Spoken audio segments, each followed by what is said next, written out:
और आपको बता दें कि विदेश मंत्री अफगानिस्तान के भारत वो आएंगे और इसी को लेकर खलबली पाकिस्तान के अंदर देखने को मिल रही है।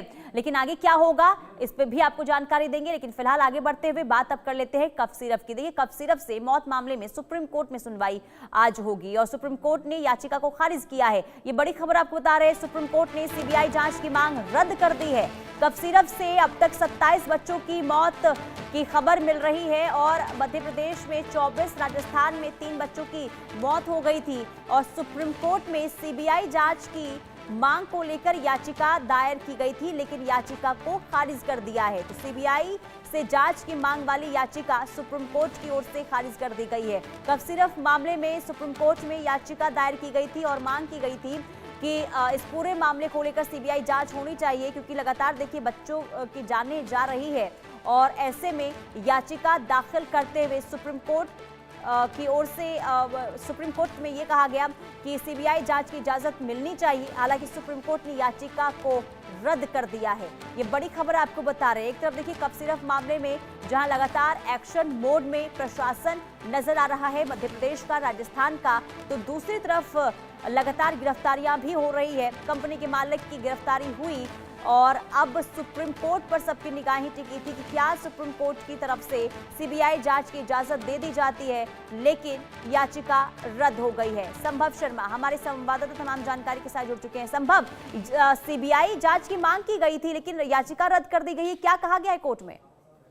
लगभग 5 मिनट सुप्रीम कोर्ट में chief justice of India B R Gavai के सामने हियरिंग हुई, जहां पर सॉलिसिटर जनरल तुषार मेहता ने ये कहा कि जो एडवोकेट विशाल तिवारी जिन्होंने ये पर्टिकुलर याचिका public interest litigation PIL file की थी सुप्रीम कोर्ट में, उन्होंने कहा कि ये रिपोर्ट न्यूज़पेपर की कुछ रिपोर्ट्स पढ़कर सीधे सुप्रीम कोर्ट आ गए हैं। ऐसा सॉलिसिटर जनरल तुषार मेहता ने कहा। इस पर विशाल तिवारी ने कहा कि ये मौतें जो हुई हैं ये तो सच्चाई है और एक इन्वेस्टिगेशन इस पर होनी चाहिए।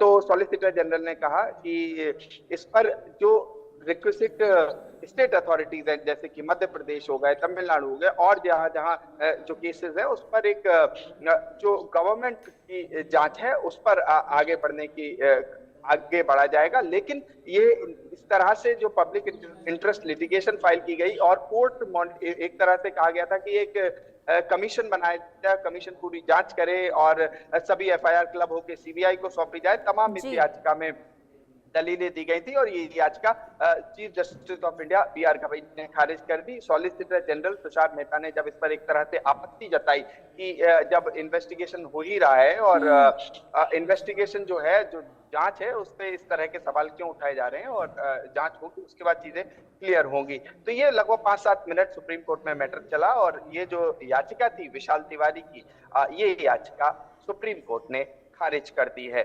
और लेकिन हाँ, यहाँ पर जो सॉलिसिटर जनरल तुषार मेहता ने कहा वो महत्वपूर्ण है। उन्होंने कहा कि इस तरह से न्यूज़पेपर रिपोर्ट्स को पढ़ के सुप्रीम कोर्ट आ जाना जल्दी है और उन्होंने साथ ही साथ ये भी कहा, और देखिए जब केंद्र सरकार का पक्ष रख रहे हैं सॉलिसिटर जनरल तुषार मेहता, तो एक तरह से सरकार का रुख सामने कहा कि तमिलनाडु, मध्य प्रदेश अपने स्टेप ले रहे हैं, जो स्टेप लेने की जरूरत है वो लिए जा रहे हैं। बहुत शुक्रिया तमाम जानकारी के लिए। कुल मिलाकर देखिए कहीं ना कहीं जनहित याचिका जो दायर की गई थी और इसके बाद ये कहें कि इस पूरे मामले को लेकर सुप्रीम कोर्ट ने अब इनकार कर दिया है, यानी कि सीबीआई जांच जो है अब इस पूरे मामले को लेकर नहीं होगी। बहरहाल यहाँ रुकेंगे छोटे से ब्रेक के लिए। ब्रेक के बाद भी खबरों का सिलसिला लगातार जारी है, देखते रहिए इंडिया न्यूज।